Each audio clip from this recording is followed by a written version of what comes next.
જિલ્લા પંચાયતમાં ફરી એક વખત ભારતીય જનતા પાર્ટીનો ભગવો લહેરાતો જોવા મળી રહ્યો છે। ઉપેન્દ્ર રાઠવા કે જેમને છોટાઉદેપુર જિલ્લા પંચાયતના પ્રમુખ બનાવાયા। મારી પ્રથમ પ્રાથમિકતા છોટાઉદેપુર જિલ્લાના ગામોના વિકાસ ઝડપથી વધારવાની રહેશે અને લાગતા વળગતા અધિકારીશ્રીઓની સાથે રાખીને જિલ્લાનો સર્વાંગી વિકાસ કેવી રીતના થાય એના માટે હું સતત પ્રયત્નશીલ રહેવાનો છું। રાજેશભાઈ વીરસિંહભાઈ રાઠવા જે પ્રમુખ પદના આમ આદમી પાર્ટીના ઉમેદવાર હતા તે આજે પ્રથમ સભામાં ગેરહાજર હતા। રાજેશ લગામે ઘરે હાજર રહ્યા છે એ પોતાના અંગત કારણોસર ઘરે રહ્યા છે, સભામાં આવી શક્યા નથી।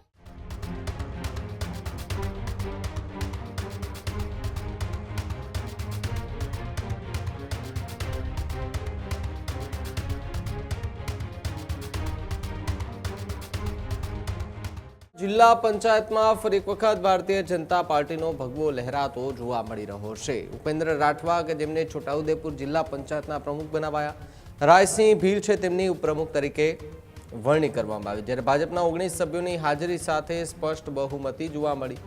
આપના 13 પૈકી 12 સભ્યો જ બેઠકમાં હાજર રહેવાની વાત સામે આવી છે, જ્યારે આપના ઉમેદવાર રાજેશ લગામી ગેરહાજર રહ્યા હતા। ગેરહાજરી પાછળ પોલીસ કાર્યવાહીનો ડર ચર્ચામાં છે। પોલીસ સ્ટેશનમાં ગુનો નોંધાતા સુરક્ષા તૈનાત કરાઈ હતી। તાલુકા અને જિલ્લા પંચાયત બંનેમાં ભાજપનો કબજો જોવા મળી રહ્યો છે, ત્યારે ભાજપ સમર્થકોમાં ઉજવણી અને ખુશીનો માહોલ જે છે તે જોવા મળી રહ્યો છે, ત્યારે પોલીસ પણ જે છે તે સ્ટેન્ડ બાય જોવા મળી રહી હતી।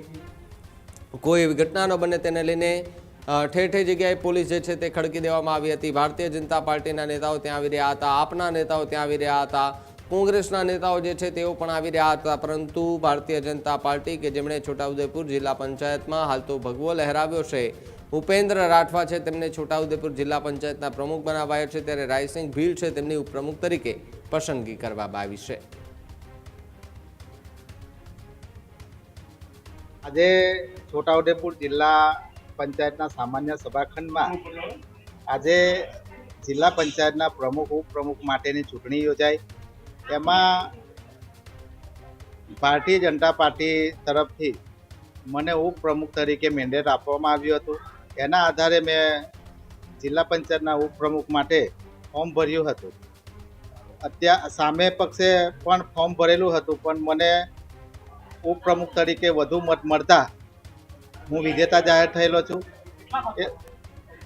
અમને 19 મત મળ્યા છે અને સામે પક્ષે 12 મત મળ્યા છે।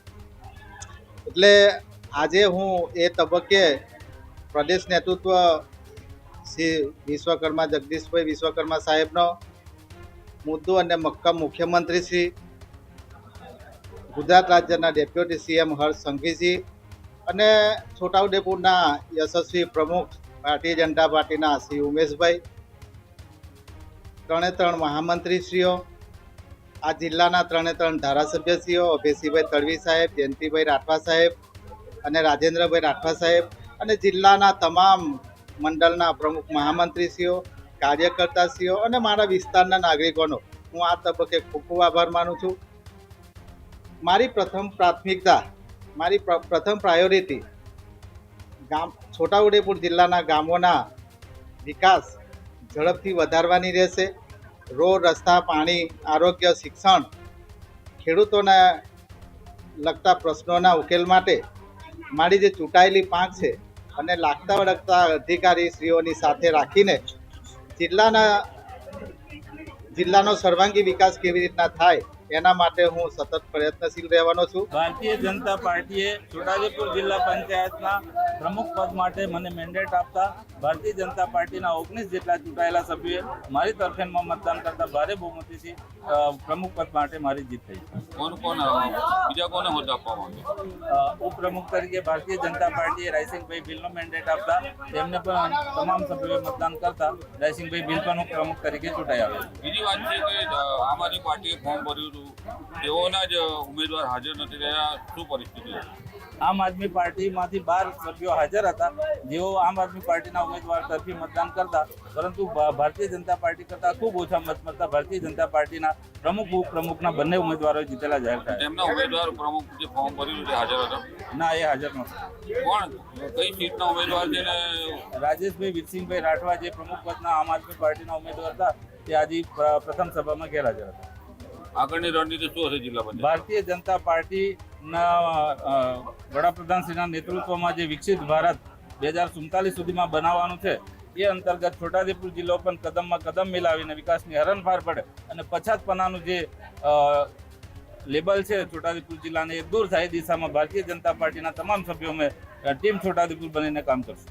બીજી વાત છે, જિલ્લો તરસ્યો છે, વિકાસ થયો છે, પરંતુ અમુક વિસ્તારોમાં રસ્તા, પાણીની સુવિધાઓ નથી. તેના માટે શું પ્રયત્ન? જે કંઈ પ્રજાને લક્ષી પ્રશ્નો હશે એ અમારા ધ્યાન પર આવશે ત્યારે સંસદ સભ્ય, ધારાસભ્ય અને ચૂંટાયેલા લોકોને સાથે રાખી, સંગઠનને સાથે રાખીને ભારતીય જનતા પાર્ટી પ્રજાની સુખાકારી માટે તમામ કામો કરશે. રાજેશ રગામે ઘરે હાજર રહ્યા છે. એ પોતાના અંગત કારણોસર ઘરે રહ્યા છે, સભામાં આવી શક્યા નથી. તમારી પાર્ટીને કેટલા મત મળ્યા પ્રમુખમાં ને અમારે 12 મત મળ્યા ઉપપ્રમુખ માટે અને પ્રમુખ માટે બી 12 મળ્યા. તો તમારા નથી કોણ તૂટ્યું? રાજેશભાઈ કોઈ કારણસર ઘરે હાજર રહ્યા એનાથી એક વોટ ઓછો છે. હજુ સુધી તમે અમારી ચેનલને સબસ્ક્રાઇબ નથી કરી તો અત્યારે જ ન્યૂઝરૂમ ગુજરાતને સબસ્ક્રાઇબ કરો, ફેસબુક અને ઇન્સ્ટાગ્રામ પર ફોલો કરો.